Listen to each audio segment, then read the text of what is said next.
சேலம் பெரியார் பல்கலைக்கழக துணைவேந்தர் மீது 8 பிரிவுகளில் வழக்கு பதிவு செய்யப்பட்டிருக்கிறது.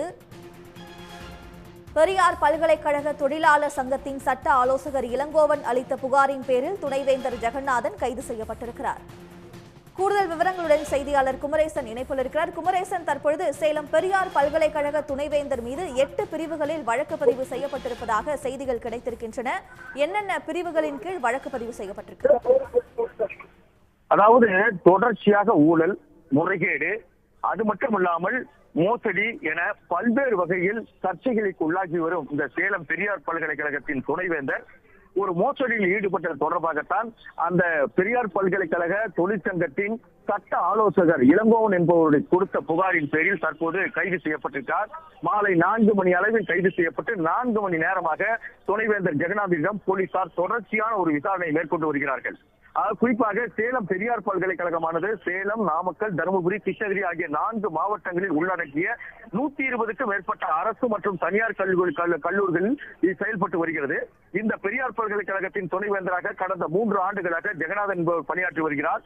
இந்த நிலையில் இவர் காலத்தில் பல்வேறு முறைகேடுகள், ஊழல்கள், குற்றச்சாட்டுகள் என தொடர்ச்சியான புகார்கள் எழுந்து வருகிறது. குறிப்பாக ஆசிரியர் நியமனத்தில் முறைகேடு, தகுதியில்லாத ஆசிரியர்களுக்கு பதவி கொடுப்பது, அது மட்டும் இல்லாமல் தனியார் நிறுவனம் ஒன்றை தொடங்கி அதன் பெயரில் தனியாருக்கு ஒப்பந்தம் செய்வது உள்ளிட்ட பல்வேறு வகையில் அவர் மோசடி செய்ததாக தொடர்ச்சியான குற்றச்சாட்டுகள் வந்த நிலையில்தான் பெரியார் பல்கலைக்கழகத்தின் தொழிற்சங்கத்தின் சட்ட ஆலோசகராக இருக்கக்கூடிய இளங்கோவன் தற்போது கருப்பூர் காவல் நிலையத்தில் மாலை 4 மணி அளவில் புகார் கொடுத்தார். அந்த புகாரின் அடிப்படையில் ஜெகநாதன் கைது செய்யப்பட்டிருக்கிறார்.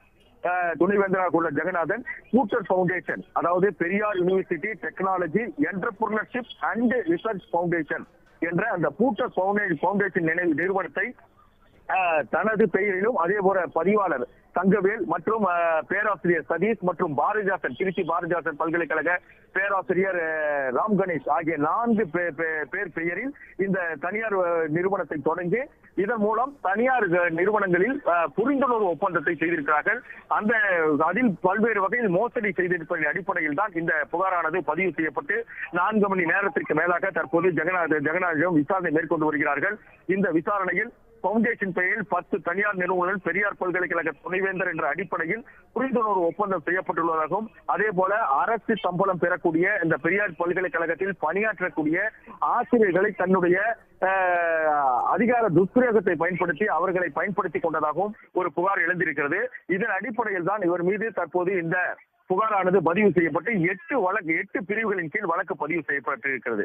குறிப்பாக அதாவது கூட்டு சதி, மோசடி, மிரட்டுதல் உள்ளிட்ட அதாவது 120B, 420, 294, 468, 409, 506/1 என்ற 8 பிரிவுகளின் கீழ் வழக்கு பதிவு செய்யப்பட்டு தற்போது அவரிடம் தொடர் விசாரணை மேற்கொள்ளப்பட்டு வருகிறது. இன்னும் சற்று நேரத்தில் அவர் நீதிமன்றத்தில் ஆஜர்படுத்தி பின்னர் அவர் சிறையில் அடைக்கப்படக்கூடிய ஒரு நிலை இருக்கிறது.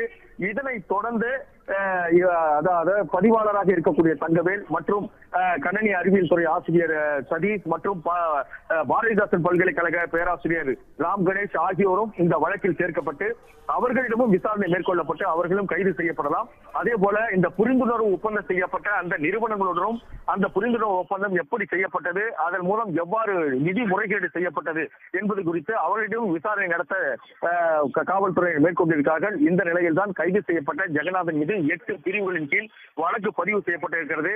அந்த வழக்கின் கீழ் இன்னும் சற்று நேரத்தில் அவர் நீதிமன்றத்தில் ஆஜர்படுத்தி சிறையில் அடைக்கப்பட உள்ளார். உடனுக்குடன் செய்திகளை தெரிந்து கொள்ள சன் நியூஸ் பெல் ஐகானை கிளிக் பண்ணுங்க.